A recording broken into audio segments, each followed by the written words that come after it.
80 AD, 50,000 voices thunder inside the Roman Colosseum. In the sand below, a terrified woman is chained, naked, helpless. A bull is released not to kill her quickly, but to reenact a myth so obscene it blurs punishment and spectacle. Senators laugh. Children watch. The crowd applauds. This isn't legend. This is Rome at the height of its power, and this is what entertainment looked like. Rome likes to be remembered for marble temples, law, philosophy, and order. But the arena tells a different story. One written in blood, screams, and applause. What happened in the Colosseum wasn't chaos. It was planned, scheduled, legal. The Roman state didn't just allow brutality, it engineered it, funded it, and perfected it. By the 1st century AD, Rome ruled nearly 60 million people.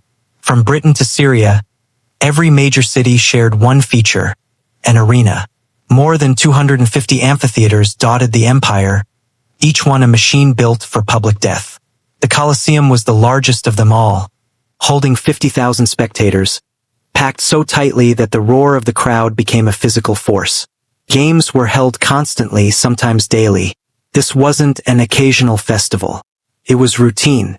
Historians estimate that over 400,000 people died in Roman arenas across 4 centuries. That's not counting animals. At the Colosseum's inauguration alone, Emperor Titus ordered 100 days of games. 9,000 animals were slaughtered for spectacle. Lions, bears, elephants, creatures dragged across continents to die under Roman eyes. Death wasn't hidden. It was displayed, celebrated, consumed. Philosopher Seneca attended these events and left disturbed by what he saw. He described midday executions where criminals were tied to stakes and wild animals released, while the crowd placed bets on how long the victims would scream. This was lunchtime entertainment.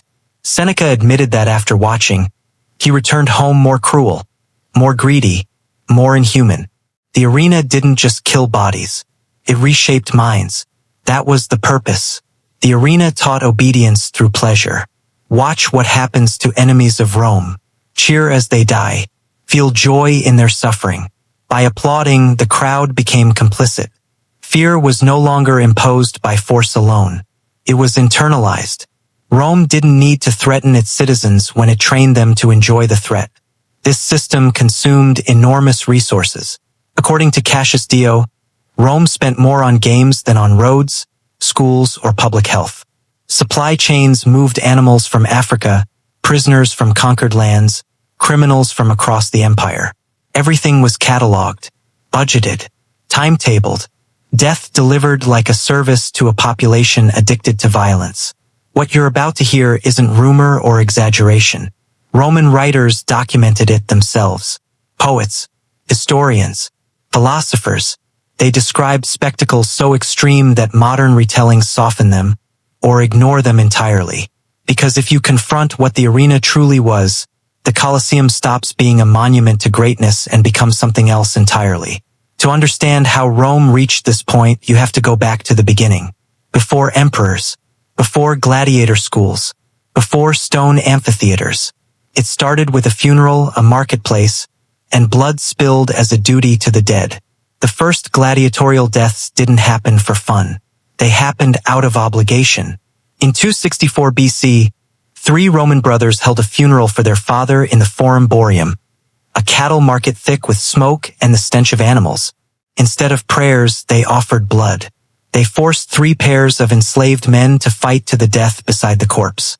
This ritual was called munus, a duty owed to the dead.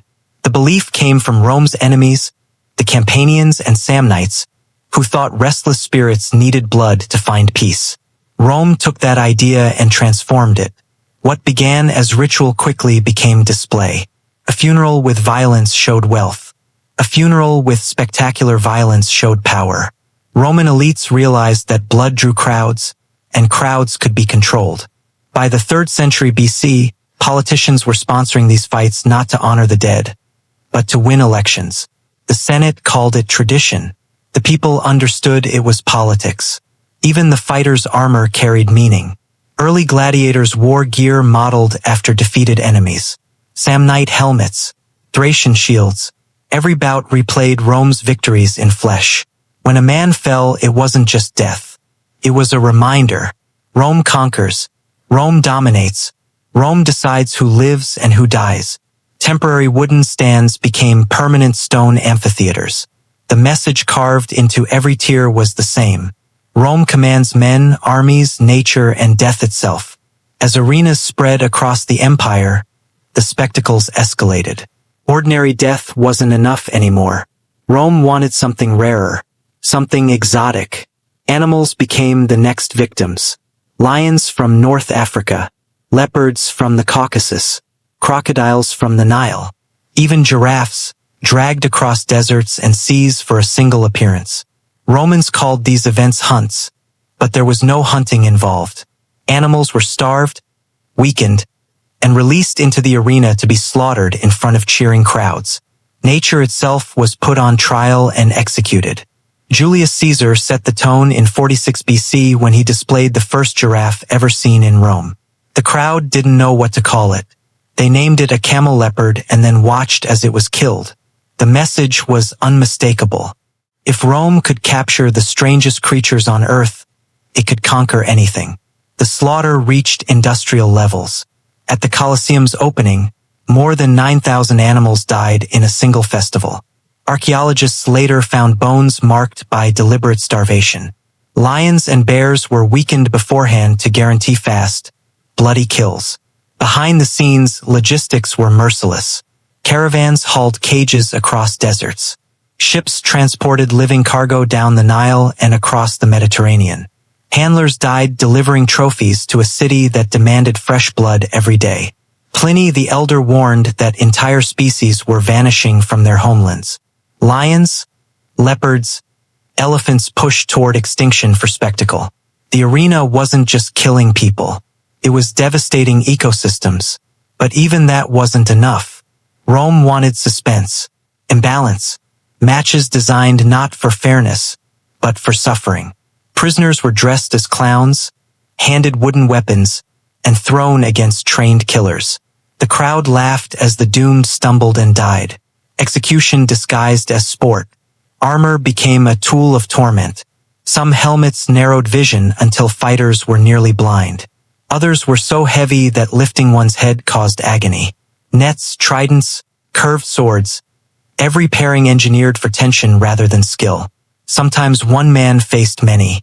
Sometimes entire groups clashed until the sand turned into mud and blood. Gladiators were forced to play the role of barbarians, reenacting Rome's conquests with their own bodies. Their defeat was scripted. Their deaths were lessons. The empire always wins. And yet, even gladiators had a purpose beyond dying. They were meant to fight. The next group was not. By midday, combat gave way to something far worse. People condemned not to battle, but to be destroyed for amusement. By midday, the arena belonged to the condemned. These people weren't trained. They weren't armed. They were meant to die slowly, loudly, and publicly. Romans called it condemnation to the beasts. Criminals, deserters, slaves, prisoners of war were tied to stakes or left defenseless as starving animals were released. Lions, bears, wolves, driven mad with hunger. The crowd didn't just watch. They judged. They cheered the longest screams. They booed a death that came too quickly. Each execution was staged like theater. Punishments matched crimes. Thieves mauled. Arsonists burned. Traitors torn apart. Morality written in blood. Historians recorded victims bound in place while animals trained to attack movement circled them. The uncertainty was the thrill. Would it strike immediately or toy with its prey? That suspense kept the stands roaring. Then Rome crossed another line. Death wasn't enough. The condemned had to perform it. Prisoners were forced to reenact myths with their own bodies. Orpheus sang in the arena while a bear was released mid-performance. Daedalus was strapped to crude wings and dropped to his death. Pasiphae's myth was turned into an execution so obscene it fused humiliation, violence, and spectacle. Roman poets witnessed these scenes and wrote them down. Not in horror, in praise. Women were not spared. Some were forced to fight, sometimes naked, sometimes against animals or dwarfs. Their suffering turned into novelty. Others were dressed as priestesses and violated before execution. Tertullian wrote bitterly of living torches. Prisoners coated in pitch and set ablaze while crowds ate and drank. Death took hours, sometimes days. Vendors sold wine. Children played. Cruelty became background noise. Rome even brought the sea into the arena. Mock naval battles flooded basins with water and packed ships with condemned men told to fight until none remained. Julius Caesar staged the first.